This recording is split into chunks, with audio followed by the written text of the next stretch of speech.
어이, 누나. 말 걸잖아. 혼자 온 여자가 이런 데서 뭐 하는 거야? 철수의 손이 유나의 어깨에 올려졌습니다. 그 순간 유나의 눈빛이 변했죠. 군에서 훈련받은 본능이 깨어나는 순간이었습니다. 하지만 유나는 참았습니다. 아직은 때가 아니었으니까요. 손 치워주시겠어요? 유나의 목소리는 차갑고 단호했습니다. 하지만 철수는 오히려 그런 반응이 재미있다는 듯 웃었죠. 오호, 이 누나 성격 있네. 근데 말이야. 철수의 시선이 유나의 몸을 위아래로 훑쳤습니다. 그의 눈빛에는 불쾌한 욕망이 서려 있었죠. 군대 다녀온 여자들 많이 봤는데 다들 몸이 딱딱하더라고. 근데 누나는 그렇지 않은 것 같은데? 서울 외곽 어느 낡은 골목길 끝에 자리한 오래된 갈빗집. 상만갈비라는 간판은 세월의 흔적을 고스란히 담고 있었습니다. 녹슨 철제 문을 밀고 들어서는 한 여성의 모습이 보였죠. 김유나 28배 나이에 군 제대를 앞둔 육군 대위였습니다. 유나는 오늘따라 군복이 아닌 사복을 입고 있었습니다. 연한 베이지색 블라우스에 검은색 슬랙스, 그리고 낮은 굽의 구두까지 3년 만에 입어보는 여성스러운 옷차림이 어색하면서도 묘하게 설레었죠. 군복 속에 갇혀있던 자신의 여성성을 다시 찾은 기분이었습니다. 식당 안으로 들어서자 익숙한 고기 굽는 냄새가 코끝을 자극했습니다. 유나의 시선이 식당 안을 천천히 훑었죠. 오른쪽 구석진 테이블에는 조폭으로 보이는 무리들이 시끄럽게 술잔을 부딪히고 있었습니다. 문신으로 뒤덮인 팔뚝, 금목걸이, 그리고 거친 욕설들. 누가 봐도 건드리면 안 될 사람들이었죠. 그리고 그 반대편 창가 쪽 테이블에는 한 노인이 홀로 앉아 막걸리를 마시고 있었습니다. 깔끔하게 빗어넘긴 백발, 꼿꼿한 자세, 그리고 날카로운 눈빛. 김상만 68배 나이에도 여전히 군인의 기품을 잃지 않은 전직 육군 장성이었죠. 유나의 발걸음이 잠시 멈췄습니다. 아버지였죠. 3년 만에 보는 아버지의 모습은 더욱 늙어 보였지만 여전히 위엄이 있었습니다. 하지만 상만은 딸이 들어온 것을 봤음에도 불구하고 아무런 반응을 보이지 않았죠. 마치 처음 보는 사람인 것처럼 그저 막걸리 잔만 응시하고 있었습니다. 아빠는 여전히 날 모른 척 하는구나. 3년 만에 얼굴을 봐도 유나는 속으로 중얼거렸습니다. 군에 입대한 이후로 아버지와의 관계는 더욱 소원해졌죠. 어린 시절부터 엄격했던 아버지는 딸이 군인이 되겠다고 했을 때도 반대하지 않았습니다. 아니, 오히려 무관심했다는 표현이 맞을지도 모르겠네요. 유나는 아버지와 떨어진 중간쯤 테이블에 앉았습니다. 주문을 하려고 손을 들었을 때 조폭 무리 중 한 명이 유나를 발견했죠. 야, 저기 봐라. 새로운 손님이 왔네. 목소리의 주인공은 장철수 37의 나이에 이 동네에서는 제법 이름이 알려진 조직 간부였습니다.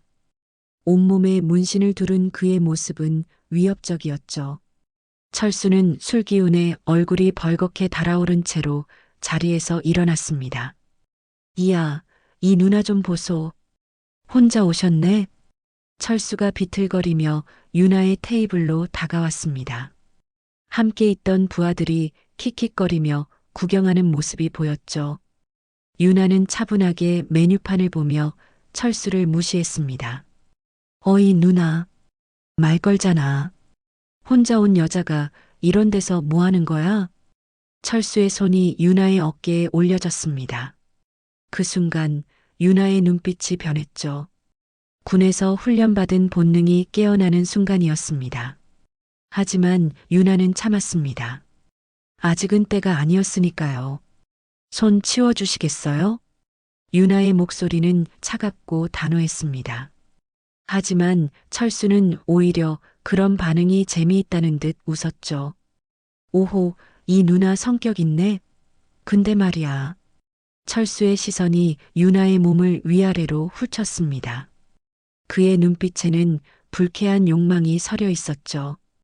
군대 다녀온 여자들 많이 봤는데 다들 몸이 딱딱하더라고. 근데 누나는 그렇지 않은 것 같은데? 순간 식당 안의 공기가 무거워졌습니다. 창가에서 막걸리를 마시던 김상만의 손이 멈췄죠. 하지만 여전히 고개를 돌리지는 않았습니다. 마치 이 모든 상황을 지켜보면서도 개입하지 않겠다는 듯이 유나는 천천히 고개를 들어 철수를 바라봤습니다. 그녀의 눈빛은 더 이상 참을 수 없다는 신호를 보내고 있었죠. 식당 안의 긴장감이 최고조에 달하는 순간이었습니다. 철수의 손이 유나의 어깨에서 미끄러지듯 내려왔습니다. 그의 거친 손가락이 유나의 팔뚝을 스치고 지나가더니 급기야 가슴 쪽으로 향하기 시작했죠. 순간 유나의 몸이 번개처럼 움직였습니다. 탁! 둔탁한 소리와 함께 철수의 손목이 꺾였습니다. 유나는 그의 손목을 잡아 비틀어 테이블 위로 내리찍었죠. 철수의 얼굴이 순식간에 일그러졌습니다. 고통에 신음하는 그의 모습은 방금 전의 거만함과는 천지 차이였죠. 아, 인연이. 철수가 비명을 지르며 다른 손으로 주먹을 휘두르려 했지만 유나는 이미 그의 움직임을 예측하고 있었습니다.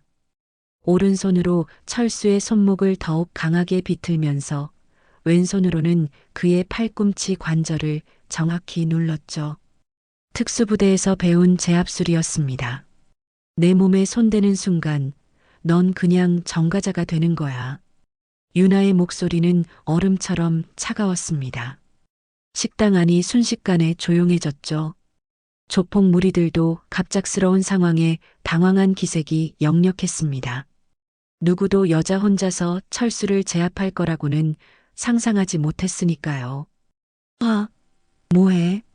빨리 와서 인연 떼어내. 철수가 부하들에게 소리쳤습니다. 서너 명의 조폭들이 우르르 일어났죠. 하지만 그들이 다가오기도 전에 창가에서 막걸리를 마시던 김상만이 입을 열었습니다. 유나야. 낮고 묵직한 목소리였습니다. 딸의 이름을 부르는 그 한마디에는 묘한 무게감이 실려 있었죠. 유나의 손이 잠시 멈칫했습니다. 3년 만에 듣는 아버지의 목소리였으니까요. 그 정도는 너무 약했다. 오른팔 관절을 꺾어라. 상만의 말은 마치 훈련 교관이 신병에게 지시하는 것처럼 담담했습니다. 감정이 전혀 실려 있지 않은 오로지 기술적인 조언이었죠. 하지만 그 말 한마디가 식당 안의 분위기를 완전히 바꿔놓았습니다. 조폭들의 얼굴에 당황스러움이 스쳤습니다. 저 노인이 누구기에 이런 상황에서 저렇게 태어날 수 있는 걸까? 그들은 서로의 얼굴을 바라보며 수군거리기 시작했죠. 아, 저 영감 누구야? 모르겠는데. 근데 왜 이렇게 눈에 익지? 부하 중 한 명이 스마트폰을 꺼내 무언가를 검색하기 시작했습니다. 그리고 몇 초 후 그의 얼굴이 하얗게 질렸죠. 형님, 저 사람, 김상만이에요. 뭐, 김상만이라고? 철수의 얼굴에도 공포가 스쳤습니다. 김상만이라는 이름은 이 바닥에서 전설과도 같은 존재였으니까요. 20년 전 아직 현역 장성이었을 때 조직 폭력배들과 연루된 군납 비리를 파헤치다가 보복을 당할 뻔했지만 오히려 그들을 역으로 제압했던 사건은 유명했습니다. 저 영감이 그 김상만이라고? 철수의 목소리가 떨렸습니다. 손목을 잡고 있는 유나를 바라보는 그의 눈빛에는 이제 완전한 공포만이 남아 있었죠. 만약 이 여자가 김상만의 딸이라면 생각만 해도 아찔했습니다. 유나는 아버지를 향해 고개를 돌렸습니다. 3년 동안 외면당했던 서러움과 분노가 한꺼번에 치밀어 올랐죠. 왜 지금에서야 나서세요? 항상 보고도 모른 척 하시더니 그녀의 목소리에는 원망이 묻어났습니다. 군에 입대할 때도 훈련소에서 고생할 때도 장교가 되어 첫 부대에 배치받을 때도 아버지는 단 한 번도 연락하지 않았습니다. 마치 딸이 없는 것처럼 행동했죠. 상마는 여전히 막걸리 잔만 바라보며 대답했습니다. 내가 스스로 해결하길 바랐다. 하지만 상대를 잘못 골랐구나. 그 말의 의미를 이해한 것은 철수였습니다. 김상만이 자신을 잘못 고른 상대라고 했다는 것은 단순한 우연이 아니라는 뜻이었죠. 철수의 얼굴이 더욱 창백해졌습니다. 전 그냥 가겠습니다. 죄송합니다. 철수는 유나에게서 손목을 빼내자마자 부하들과 함께 황급히 식당을 빠져나갔습니다. 그들이 떠난 후 식당 안에는 무거운 침묵만이 남았죠. 유나는 천천히 아버지의 테이블로 걸어갔습니다. 3년 만에 재회치고는 너무나 어색하고 차가운 만남이었죠. 상마는 여전히 딸을 바라보지 않았습니다. 왜 그 사람들이 아빠를 그렇게 무서워하는 거예요? 유나의 질문에 상마는 잠시 침묵했습니다. 그리고 천천히 입을 열었죠. 과거의 일이다. 내가 알 필요는 없어. 또 그렇게 나오시는군요. 엄마가 돌아가신 것도 그렇게 넘어가셨잖아요. 유나의 목소리가 떨렸습니다. 15년 전 어머니가 교통사고로 세상을 떠났을 때도 아버지는 지금처럼 아무 말도 하지 않았습니다. 그저 장례를 치르고 일상으로 돌아갔을 뿐이었죠. 상만의 손이 막걸리 잔을 쥐는 힘이 강해졌습니다. 관절이 하얗게 변할 정도였죠. 하지만 여전히 감정을 드러내지는 않았습니다. 앉아라. 밥은 먹고 가야지. 유나는 아버지 맞은편에 앉았습니다. 주인 주머니가 다가와 주문을 받았지만 두 사람 사이의 어색한 공기는 쉽게 가시지 않았죠. 상마는 여전히 딸과 눈을 마주치지 않았고 유나는 그런 아버지를 바라보며 한숨을 삼켰습니다. 갈비 2인분이랑 된장찌개 주세요. 유나가 주문을 마치자 주인 아주머니가 조심스럽게 물었습니다. 아가씨, 괜찮으세요? 아까 그 사람들이 또 와서 시비 걸면. 괜찮습니다. 다시는 안 올 거예요. 유나의 단호한 대답에 주인 아주머니는 고개를 끄덕이며 주방으로 들어갔습니다. 하지만 걱정스러운 눈빛은 여전했죠. 이 동네에서 조폭들과 엮이는 것은 큰 문제였으니까요. 잠시 후 상만이 입을 열었습니다. 제대 휴가 중이구나. 네. 다음 주에 복귀합니다. 짧은 대화가 오갔지만 그것마저도 어색했습니다. 마치 업무 보고를 하는 것 같은 딱딱한 분위기였죠. 유나는 참다 못해 먼저 말을 꺼냈습니다. 아빠, 저 이제 대위예요. 특전사에서 복무하고 있고요. 알고 있다. 상만의 짧은 대답에 유나는 놀랐습니다. 알고 있었다니. 그동안 단 한 번도 연락하지 않았으면서 딸의 근황은 파악하고 있었다는 말인가요? 알고 계셨으면서도 한 번도 연락 안 하셨잖아요. 필요 없었다. 그 말에 유나의 가슴이 아팠습니다. 필요 없었다. 아버지에게 딸은 그저 필요 없는 존재였을까요? 유나는 주먹을 꽉 쥐었습니다.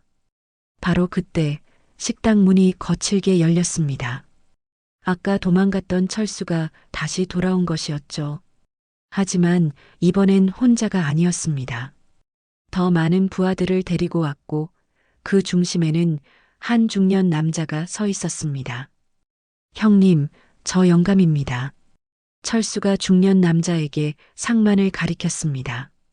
중년 남자는 검은 정장을 입고 있었는데 눈빛이 매서웠죠. 그는 천천히 상만에게 다가왔습니다. 김상만 장군님이시죠? 오랜만입니다. 그 목소리를 듣는 순간 상만의 표정이 처음으로 변했습니다. 눈빛이 날카로워지면서 온몸에 긴장감이 돌았죠. 유나는 아버지의 그런 모습을 처음 봤습니다. 최동식. 상만이 그 이름을 불렀습니다. 최동식, 이 지역 최대 조직의 두목이었죠. 그리고 15년 전 상만의 아내가 죽던 날 밤에도 그 자리에 있었던 인물이었습니다. 장군님 딸이 우리 애를 좀 혼내줬다면서요? 젊은 애들이 실수했으니 이해해 주시죠. 최동식의 말투는 정중했지만 그 안에는 묘한 위협이 서려 있었습니다. 하지만 상만은 전혀 동요하지 않았죠. 실수? 내 딸을 성추행하려 한 게 실수란 말인가? 에이, 성추행은 무슨. 그냥 인사하려고 한 거죠. 요즘 젊은 애들이 좀 버릇이 없어서. 최동식이 능글맞게 웃었습니다. 하지만 그의 눈은 전혀 웃고 있지 않았죠. 오히려 상만을 시험하는 듯한 눈빛이었습니다. 유나는 두 사람 사이에 미묘한 긴장감을 느꼈습니다. 이건 단순한 시비가 아니었어요. 무언가 더 깊은 악연이 있는 것 같았죠. 그나저나 따님이 참 늠름하게 자랐네요. 어머니를 많이 닮으신 것 같은데? 최동식이 유나를 바라보며 말했습니다. 그 순간 상만의 눈빛이 살기로 번뜩였죠. 테이블 위에 놓인 젓가락을 잡는 그의 손에 힘이 들어갔습니다. 입 조심해라. 최동식. 아니, 칭찬한 건데 왜 그러십니까? 그러고 보니 따님도 어머니처럼 군인이 되셨네요. 피는 못 속이나 봅니다. 최동식의 말에는 분명한 조롱이 섞여 있었습니다. 유나는 이해할 수 없었죠. 어머니도 군인이었다고? 아버지는 어머니가 평범한 주부였다고 했는데. 아빠, 무슨 말이에요? 엄마가 군인이었다니? 유나의 질문에 상만은 대답하지 않았습니다. 대신 최동식을 향해 낮은 목소리로 경고했죠. 오늘은 그냥 돌아가라. 다음엔 봐주지 않는다. 하, 장군님도 예전 같지 않으시네요. 그때는 정말 무서우셨는데. 최동식이 비웃듯 말했습니다. 그리고 부하들을 돌아보며 손짓했죠. 가자. 오늘은 여기까지다. 하지만 철수가 억울하다는 듯 항변했습니다. 형님, 이대로 그냥 가면. 닥쳐. 너 때문에 일이 커진 거야. 최동식이 철수를 노려봤습니다. 그리고 다시 상만을 향해 말했죠. 장군님, 언제까지 과거에 얽매여 사실 겁니까? 진실은 결국 드러나게 되어 있어요. 그 말을 끝으로 최동식 일행은 식당을 떠났습니다. 하지만 그들이 남긴 무거운 공기는 쉽게 가시지 않았죠. 유나는 혼란스러웠습니다. 어머니의 죽음, 아버지의 과거, 그리고 저 조폭들과의 관계. 모든 것이 퍼즐처럼 얽혀 있었지만 정작 그림은 보이지 않았죠. 아빠, 대체 무슨 일이 있었던 거예요? 엄마 죽음이랑 저 사람들이 무슨 관계가? 그만해라. 상만이 단호하게 말을 끊었습니다. 하지만 유나는 포기하지 않았죠. 아니요, 저도 알 권리가 있어요. 엄마가 어떻게 돌아가신 건지, 왜 저 사람들이 아빠를 아는 건지. 넌 모르는 게 낫다. 또 그런 식으로 나오시는군요. 항상 그랬잖아요. 혼자 다 짊어지고, 혼자 다 결정하고. 유나의 목소리가 높아졌습니다. 주변 손님들이 힐끔거렸지만 유나는 신경 쓰지 않았죠. 너무 오랫동안 참아왔던 감정이 폭발하는 순간이었습니다. 상만은 한동안 침묵했습니다. 그리고 천천히 입을 열었죠. 내 엄마는 암살당했다. 유나의 손에 들린 젓가락이 떨어졌습니다. 암살이라니. 그동안 교통사고로만 알고 있었던 어머니의 죽음이 사실은 누군가의 계획된 살인이었다는 말인가요? 유나는 충격에 말을 잇지 못했습니다. 암살이라고요? 유나의 목소리는 간신히 들릴 정도로 작았습니다. 상만은 막걸리 잔을 내려놓고 딸을 똑바로 바라봤죠. 15년 만에 처음으로 마주하는 아버지의 진심 어린 눈빛이었습니다. 내 엄마는 군 정보부 소속이었다. 나와 함께 군납 비리를 수사하던 중이었지. 상만의 고백은 계속되었습니다. 15년 전 김상만 장군과 그의 아내 박수진 중령은 대규모 군납 비리 사건을 추적하고 있었죠. 그 비리의 중심에는 최동식의 조직이 있었고 수십억 원의 검은 돈이 오가고 있었습니다. 그날 밤 내 엄마가 결정적인 증거를 확보했다. USB에 담긴 거래 내역과 녹음 파일이었지. 하지만 상만의 목소리가 떨렸습니다. 강철 같은 군인도 아내의 죽음 앞에서는 한없이 약한 남편일 뿐이었죠. 집으로 오는 길에 차량이 전복됐다. 브레이크가 고장났다고 했지만 나는 알고 있었어. 그게 사고가 아니라는 걸. 유나의 눈에 눈물이 맺혔습니다. 그동안 왜 아버지가 자신을 멀리했는지 이제야 이해가 됐죠. 딸마저 위험에 빠뜨리고 싶지 않았던 아버지의 마음이었던 것입니다. 그래서 절 군대로 보내신 거예요? 저를 지키기 위해서? 군대가 그나마 가장 안전한 곳이었다. 최동식의 손이 닿지 않는 유일한 곳이었으니까. 상만의 대답에 유나는 가슴이 먹먹해졌습니다. 무관심한 줄만 알았던 아버지의 차가운 태도가 사실은 딸을 지키기 위한 필사적인 선택이었다니요. 바로 그때 식당 문이 열리며 한 젊은 남자가 들어왔습니다. 깔끔한 정장 차림에 안경을 쓴 그는 주변을 살피더니 상만에게 다가왔죠. 김상만 장군님이시죠? 저는 서울지검 특수부 이진우 검사입니다. 이진우 검사가 명함을 건넸습니다. 상만은 의외라는 표정으로 명함을 받았죠. 검사가 왜 여기에? 최동식 조직을 수사 중입니다. 그리고 15년 전 사건도 재수사하게 됐습니다. 유나와 상만이 동시에 놀란 표정을 지었습니다. 이진우 검사는 주변을 한 번 더 살피고는 목소리를 낮췄죠. 실은 내부 제보자가 있었습니다. 최동식 조직 내부에서 15년 전 박수진 중령님 사건에 대한 증언을 하겠다는 사람이 나타났어요. 누구지? 상만의 눈빛이 날카로워졌습니다.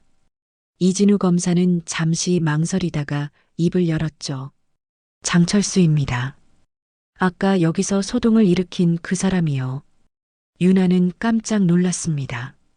자신을 성추행하려 했던 그 조폭이 내부 제보자라니. 이진우 검사는 설명을 이어갔습니다. 철수는 15년 전 사건 당시 신입이었습니다. 박 중령님 차량에 손을 댄 사람이 누구인지 목격했다고 하더군요. 하지만 그동안 최동식이 무서워서 입을 열지 못했다고. 그런데 왜 이제 와서? 상만의 질문에 이진우 검사가 씁쓸하게 웃었습니다. 최근에 자기 딸이 교통사고를 당했답니다. 다행히 목숨은 건졌지만 그때 박 중령님 생각이 났다고 하더군요. 그래서 양심선언을 하기로 했답니다. 유나는 아이러니함을 느꼈습니다. 자신을 성추행하려 했던 그 남자가 어머니의 죽음에 대한 진실을 밝힐 열쇠를 쥐고 있었다니요. 하지만 문제가 있습니다. 이진우 검사의 표정이 어두워졌습니다. 오늘 오후에 철수와 만나기로 했는데 연락이 끊겼어요. 최동식이 눈치를 챈 것 같습니다. 상만이 자리에서 일어났습니다. 군인 특유의 날렵한 움직임이었죠. 어디서 만나기로 했습니까? 인천항 제3부두 창고입니다. 하지만 혼자 가시면 위험합니다. 경찰 지원을 요청하는 게 시간이 없다. 상만이 단호하게 말했습니다. 그리고 유나를 바라봤죠. 너는 여기 있어라. 아니요. 저도 같이 가겠습니다. 유나도 자리에서 일어났습니다. 특전사 대위에 단련된 몸에서는 아버지 못지않은 기백이 느껴졌죠. 이건 엄마의 일이기도 해요. 저도 진실을 알 권리가 있습니다. 상만은 잠시 딸을 바라봤습니다. 유나의 눈빛에는 단호함과 결의가 가득했죠. 결국 상만이 고개를 끄덕였습니다. 좋다. 하지만 내 지시를 따라야 한다. 알겠습니다. 이진우 검사가 불안한 표정으로 두 사람을 바라봤습니다. 정말 괜찮으시겠습니까? 최동식 조직은 만만치 않습니다. 상만이 차가운 미소를 지었습니다. 15년을 기다렸다. 이번엔 놓치지 않는다. 세 사람이 식당을 나섰습니다. 인천항으로 향하는 그들의 발걸음은 빨랐죠. 15년 만에 밝혀질 진실의 순간이 다가오고 있었습니다. 차 안에서 윤아는 아버지를 바라봤습니다. 평생 차갑고 무뚝뚝하기만 했던 아버지가 사실은 가족을 지키기 위해 혼자 모든 걸 짊어지고 있었다는 사실이 가슴 아팠죠. 아빠, 지금은 집중해라. 임무가 끝나면 얘기하자. 상만의 목소리는 여전히 딱딱했지만 윤아는 그 안에 숨겨진 따뜻함을 느낄 수 있었습니다. 부녀는 15년 만에 처음으로 같은 목표를 향해 나아가고 있었죠. 인천항이 가까워질수록 긴장감이 고조되었습니다. 과연 철수는 무사할까요? 그리고 15년 전 그날 밤의 진실은 무엇일까요? 모든 답이 재산부두 창고에서 기다리고 있었습니다. 인천항 재산부두는 을씨년스러운 분위기로 가득했습니다. 녹슨 컨테이너들이 즐비하게 늘어선 사이로 차가운 바닷바람이 불어왔죠. 상만과 윤아 그리고 이진우 검사는 조심스럽게 창고 쪽으로 접근했습니다. 저기입니다. 3번 창고예요.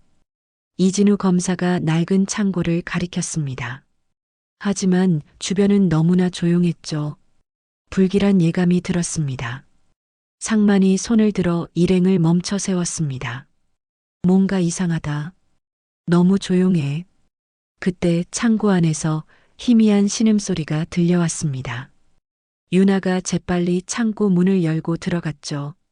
안은 어두웠지만 구석에 쓰러져 있는 사람의 형체가 보였습니다. 철수, 바로 장철수였습니다. 온몸이 피투성이가 된 채 바닥에 쓰러져 있었죠.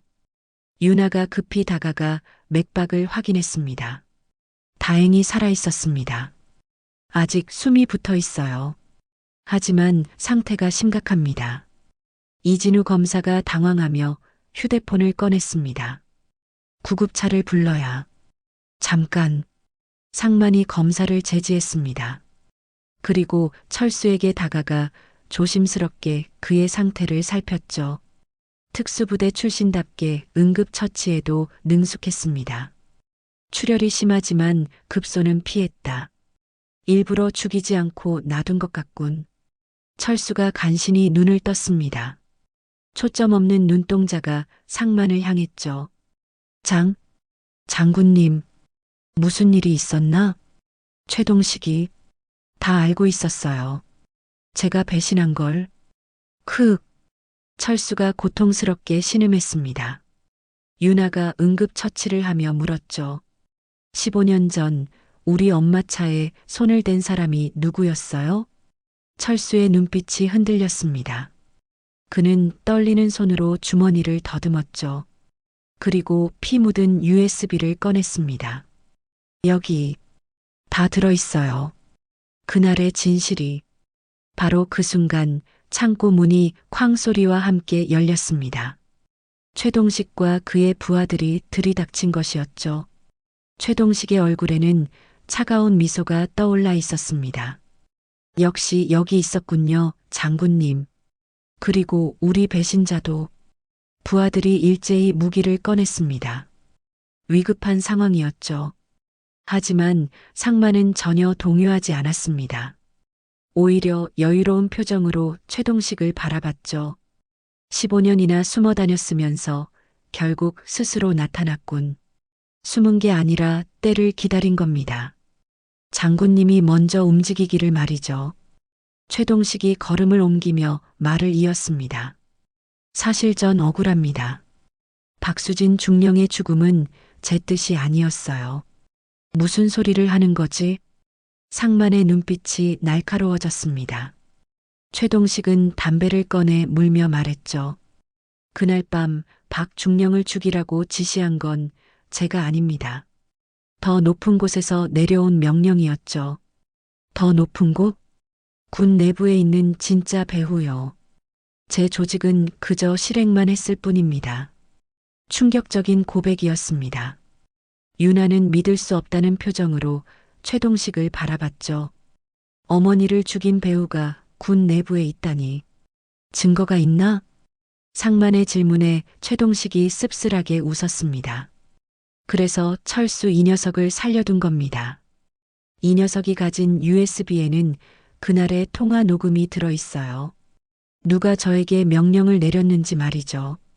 이진우 검사가 놀란 표정으로 물었습니다. 그럼 왜 이제 와서 이런 얘기를? 15년 동안 그 사람의 개가 되어 살았습니다.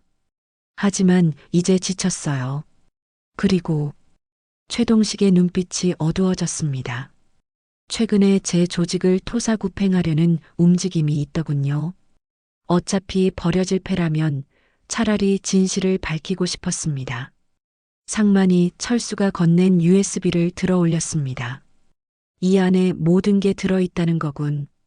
그렇습니다. 하지만 최동식이 말을 멈췄습니다. 그의 부하들이 갑자기 최동식을 향해 총을 겨눴죠. 배신이었습니다. 죄송합니다, 형님. 위에서 지시가 내려왔어요. 부하 중 한 명이 차갑게 말했습니다.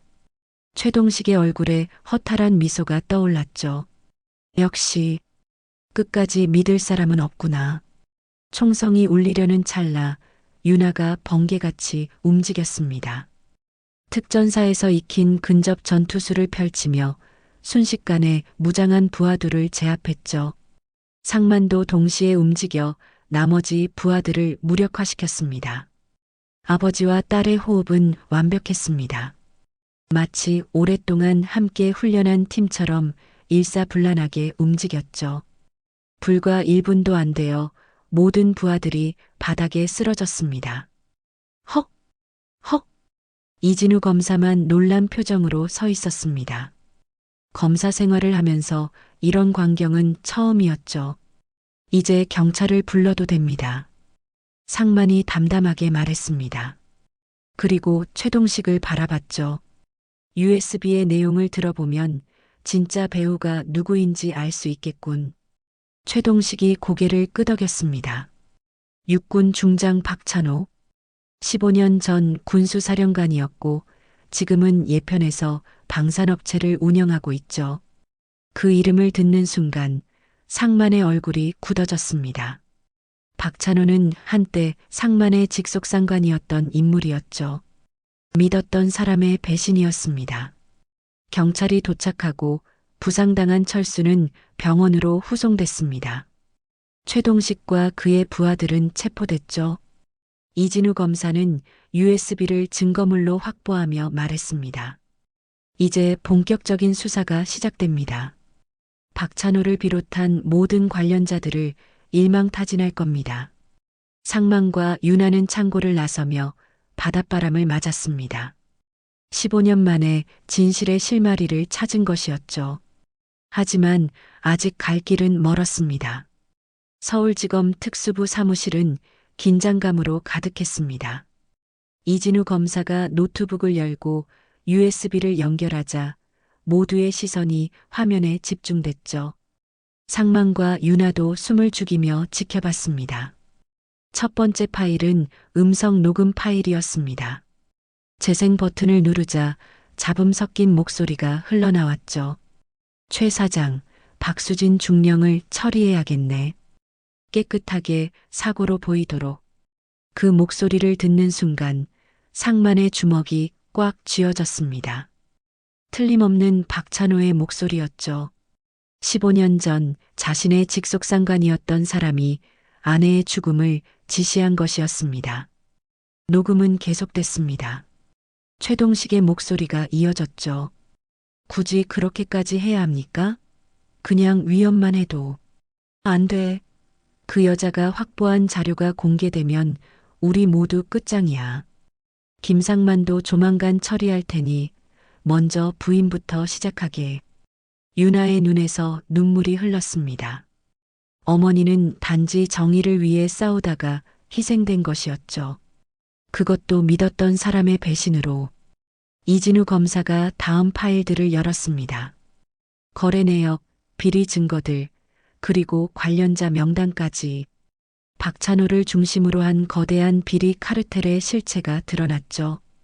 이 정도면 박찬호뿐만 아니라 연루된 모든 사람들을 기소할 수 있습니다. 이진우 검사가 흥분된 목소리로 말했습니다. 하지만 상만의 표정은 여전히 무거웠죠. 아직 끝이 아니다. 박찬호는 지금도 막강한 인맥을 가지고 있어. 쉽게 무너지지 않을 거야. 마치 상만의 우려를 증명하듯 검사실 문이 거칠게 열렸습니다. 정장 차림의 남자들이 들어왔죠. 그중 선두에 선 사람이 신분증을 내밀었습니다. 국정원입니다. 이 사건은 이제 우리가 맡겠습니다. 이진우 검사가 당황하며 항의했습니다.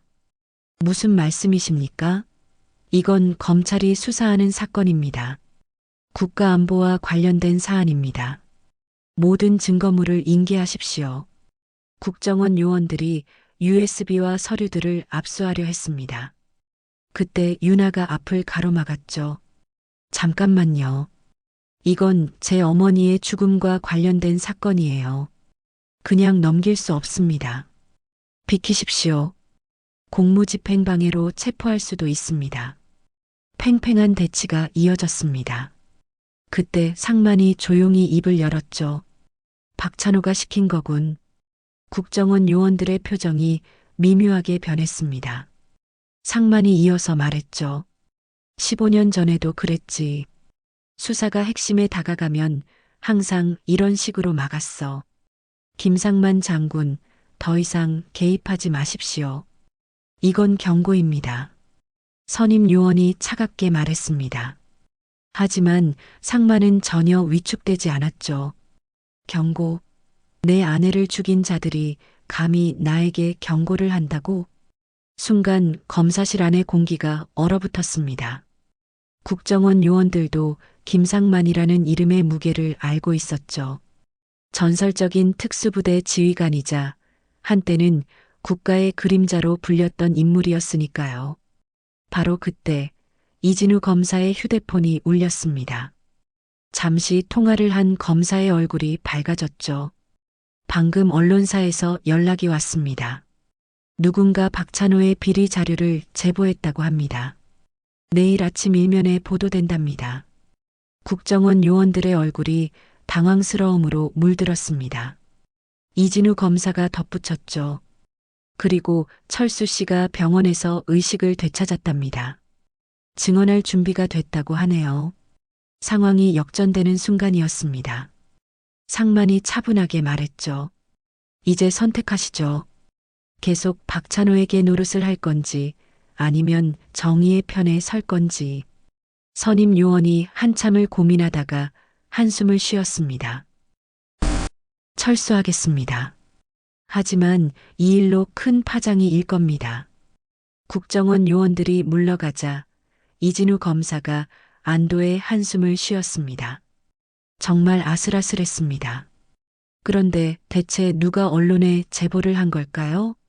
상만이 희미하게 미소 지었습니다. 15년 동안 가만히 있었던 게 아니야. 나도 나름의 준비를 해뒀지.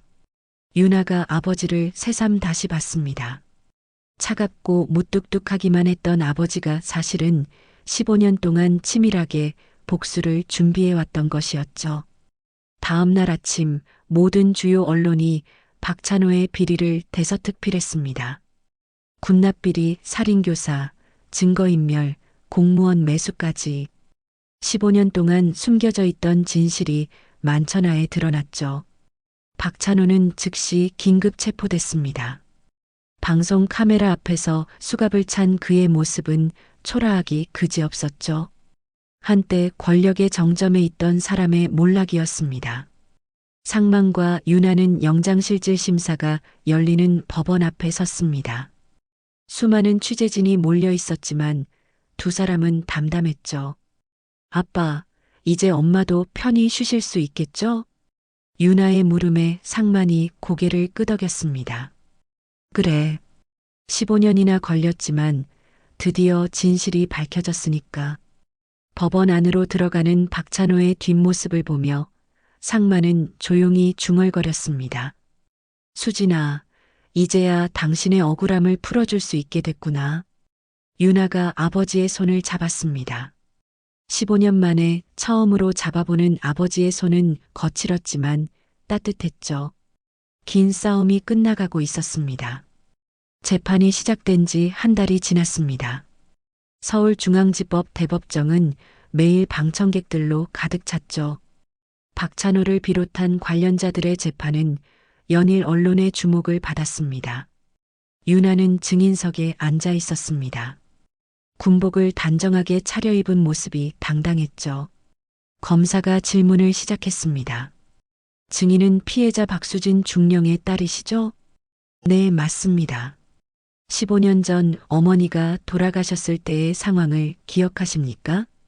유나는 잠시 눈을 감았습니다. 중학생이던 그날의 기억이 생생했죠. 아버지가 밤늦게 들어오셨어요. 온몸이 떨리고 계셨죠. 그리고 말씀하셨습니다. 엄마가 교통사고를 당했다고. 법정 안이 숙연해졌습니다. 유나가 계속 증언했죠. 그날 이후로 아버지는 완전히 변하셨어요. 더 차갑고 무뚝뚝해지셨죠. 저를 군대로 보낸 것도 지금 생각해보면 저를 보호하기 위해서였던 것 같습니다. 피고인석에 앉은 박찬호가 무표정한 얼굴로 유나를 바라봤습니다. 한때는 존경받는 장성이었던 그의 모습은 이제 초라하기만 했죠. 다음은 상만의 차례였습니다. 증인석에 선 상만은 15년 전의 일을 차분히 증언했죠. 아내는 군납비리의 핵심 증거를 확보했습니다. 수십억 원대의 뇌물이 오간 정황과 관련자들의 명단이었죠. 박찬호는 그것을 막기 위해 아내를 죽였습니다. 증거가 있습니까? 검사의 질문에 상만이 고개를 끄덕였습니다. 최동식이 제공한 녹음 파일에 모든 게 담겨 있습니다. 박찬호가 직접 아내의 제거를 지시하는 내용이요. 박찬호의 변호인이 이의를 제기했지만 판사는 기각했습니다. 증거는 명백했으니까요. 재판이 끝나고 법원을 나서는데 한 여성이 상만과 유나에게 다가왔습니다. 50대 중반의 품이 있는 여성이었죠. 김상만 장군님이시죠? 저는 박찬호의 부인입니다. 유나가 경계하는 눈빛으로 여성을 바라봤지만 상만은 침착했습니다. 무슨 일로 오셨습니까? 여성의 눈에 눈물이 맺혔습니다. 죄송합니다. 정말 죄송합니다. 남편이 그런 일을 저질렀다는 걸 알고도 저는 모른 척했어요. 그녀는 떨리는 손으로 봉투 하나를 꺼냈습니다. 이건 15년 전 남편의 일기입니다. 혹시 재판에 도움이 될까 해서. 그리고 이게 제가 할 수 있는 최소한의 속죄라고 생각합니다. 상만이 봉투를 받았습니다. 박찬호의 부인은 깊이 고개를 숙이고 떠났죠. 그녀의 뒷모습이 쓸쓸해 보였습니다. 저녁 상만의 집에서 유나와 함께 일기를 펼쳐봤습니다. 박찬호의 일기에는 충격적인 내용들이 담겨 있었죠. 3월 15일. 박수진 중령이 너무 많은 것을 알아버렸다. 김상만도 위험하다. 하지만 김상만을 직접 건드리기는 부담스럽다. 차라리 부인을 먼저. 유나의 손이 떨렸습니다. 어머니의 죽음이 이렇게 계획적이었다니. 4월 2일. 일이 성공적으로 끝났다. 이제 김상만도 무너질 것이다. 아내를 잃은 슬픔에 빠져서. 하지만 박찬호의 계산은 틀렸습니다. 상만은 무너지지 않았고 15년을 기다려 복수의 기회를 잡은 것이었죠. 일기의 마지막 부분에는 놀라운 내용이 있었습니다. 사실 두렵다. 김상만이 언젠가는 진실을 밝혀낼 것 같다. 그는 그런 사람이니까. 하지만 이미 돌이킬 수 없는 강을 건넜다. 상만이 일기를 덮었습니다. 얼굴에는 복잡한 감정이 스쳐 지나갔죠. 결국 스스로도 알고 있었군. 언젠가는 대가를 치를 거라는 걸. 다음 날 이진우 검사에게 일기를 전달했습니다. 결정적인 증거가 하나 더 추가된 것이었죠. 재판은 순조롭게 진행됐습니다. 철수의 증언도 큰 역할을 했죠. 병상에서나마 양심 선언을 한 철수는 이렇게 말했습니다. 저도 공범입니다. 하지만 더 이상 거짓 속에서 살고 싶지 않았어요. 제 딸을 보면서 김상만 장군님의 심정을 조금이나마 이해하게 됐습니다. 최동식도 모든 사실을 자백했습니다. 15년 동안 짊어져온 죄책감에서 벗어나고 싶었던 것이었죠. 마침내 판결의 날이 왔습니다. 법정은 긴장감으로 가득했죠.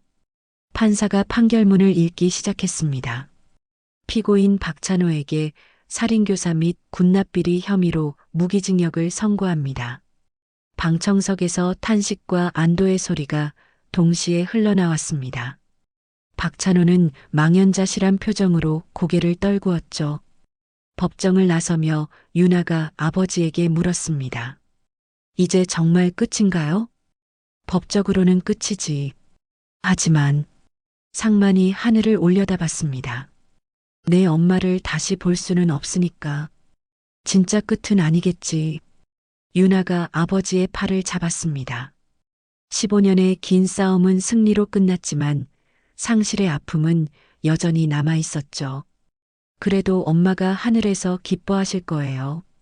진실이 밝혀졌으니까요. 상만이 처음으로 딸을 향해 따뜻한 미소를 지었습니다. 그래. 이제 우리도 앞으로 나아가야지. 재판이 끝난 지 2달이 지났습니다. 봄날의 따스한 햇살이 국립묘지를 비추고 있었죠. 상만과 유나는 박수진 중령의 묘비 앞에 서 있었습니다. 유나의 손에는 하얀 국화 한 다발이 들려 있었죠. 엄마, 저 왔어요. 아빠도 함께요. 유나가 묘비에 꽃을 내려놓았습니다. 15년 만에 처음으로 아버지와 함께 온 성묘였죠. 상만은 묘비를 바라보며 조용히 말했습니다. 수진아, 늦었지만 약속을 지켰어. 내 억울함을 풀어줬어. 바람이 불어 나뭇잎들이 살랑거렸습니다. 마치 박수진이 대답하는 것 같았죠. 유나는 군복이 아닌 편안한 차림이었습니다. 제대를 한 달 앞두고 있었으니까요. 아빠, 저 제대하면 뭘 하면 좋을까요? 상만이 딸을 바라봤습니다. 3년 전과는 완전히 달라진 눈빛이었죠. 차갑고 거리감 있던 시선이 아니라 따뜻한 아버지의 눈빛이었습니다. 내가 하고 싶은 걸 하면 된다. 이제는 누구의 보호도 필요 없으니까. 저도 엄마처럼 정의를 위해 싸우고 싶어요. 검사나 경찰이 되어서요. 상만이 고개를 끄덕였습니다. 좋은 선택이다. 내 엄마도 기뻐하실 거야. 묘지를 나서며 유나가 물었습니다. 그런데 아빠는 앞으로 뭘 하실 거예요? 글쎄다. 이제 복수도 끝났으니. 상만의 말끝이 흐려졌습니다. 15년 동안 오직 복수만을 생각하며 살아왔는데 이제 그 목표가 사라진 것이었죠. 일주일 후 상만은 뜻밖의 방문객을 맞았습니다. 이진우 검사와 철수 그리고 놀랍게도 최동식이 함께 온 것이었죠. 최동식은 모범수로 가석방된 상태였습니다. 장군님, 제안이 하나 있습니다. 이진우 검사가 먼저 말을 꺼냈습니다. 저희가 정의회복센터라는 걸 만들려고 합니다. 억울하게 피해를 입은 사람들을 돕는 민간단체요. 장군님이 이사장을 맡아주셨으면 합니다. 상만이 의외라는 표정을 지었습니다. 최동식이 덧붙였죠. 저와 철수도 참여하기로 했습니다. 죗값을 치르는 방법이라고 생각합니다. 과거에 저지른 잘못을 바로잡고 싶습니다. 철수도 진심 어린 목소리로 말했습니다. 상만은 한참을 생각하다가 고개를 끄덕였죠. 좋다. 하지만 한 가지 조건이 있다. 무엇입니까? 내 딸도 함께 일하게 해주게. 곧 제대한다. 이진우 검사가 환하게 웃었습니다. 물론입니다. 김유나 대위님이 함께 한다면 더할 나위 없죠. 그날 저녁 오랜만에 상만갈비에 모두가 모였습니다. 주인 아주머니가 특별히 준비한 갈비를 구우며 새로운 시작을 축하했죠. 그런데 말입니다. 최동식이 소주잔을 내려놓으며 말했습니다. 박찬호가 감옥에서 편지를 보냈더군요. 용서를 구한다고. 상만의 표정이 잠시 굳어졌지만 이내 담담해졌습니다. 용서는 내가 할 수 있는 게 아니다. 그건 수진이 할 일이지. 유나가 아버지의 손을 잡았습니다. 엄마라면 용서하셨을 거예요. 엄마는 그런 분이셨으니까. 한 달 후 유나는 명예롭게 전역했습니다. 저녁식에는 상만을 비롯해 정의회복센터 사람들이 모두 참석했죠. 특전사 동료들도 유나의 새로운 출발을 축하해줬습니다. 정의회복센터는 빠르게 자리를 잡았습니다. 억울한 피해자들의 사연이 연일 접수됐고 상만과 유나는 그들을 돕는데 온 힘을 쏟았죠.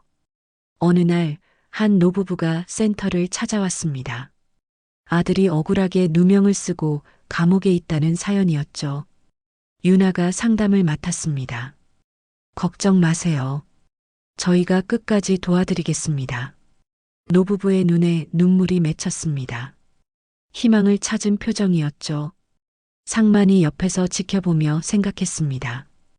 이것이 바로 수진이 원했던 일이 아닐까 하고 1년이 지났습니다. 정의회복센터는 이제 전국적으로 알려진 단체가 됐죠. 수많은 사람들이 도움을 받았고 억울함을 풀었습니다. 상만의 집 거실에는 새로운 사진이 하나 걸렸습니다. 상만과 유나 그리고 정의회복센터 사람들이 함께 찍은 사진이었죠. 모두가 환하게 웃고 있었습니다. 아빠, 이제 정말 행복하세요? 유나의 질문에 상만이 미소 지었습니다. 그래. 이제야 진짜 살아있는 것 같구나. 창밖으로 저녁 노을이 붉게 물들고 있었습니다. 15년의 어둠을 뚫고 나온 부녀에게 찾아온 평화로운 일상이었죠. 상만은 아내의 사진을 바라봤습니다. 사진 속 박수진은 여전히 환하게 웃고 있었죠. 수진아, 우리 딸이 정말 훌륭하게 자랐어. 너를 닮아서 정의롭고 용감해. 이제 안심해도 될 것 같아. 유나가 아버지 옆에 앉았습니다. 두 사람은 말없이 노을을 바라봤죠. 길고 긴 터널의 끝에서 만난 빛이었습니다. 전화벨이 울렸습니다. 또 다른 억울한 사연을 가진 누군가의 전화였겠죠. 유나가 전화를 받으러 일어났습니다. 네, 정의회복센터입니다. 무엇을 도와드릴까요? 상만은 딸의 뒷모습을 보며 생각했습니다. 이제 정말 새로운 시작이라고. 복수가 아닌 용서와 화해, 그리고 정의를 위한 새로운 싸움이 시작됐다고.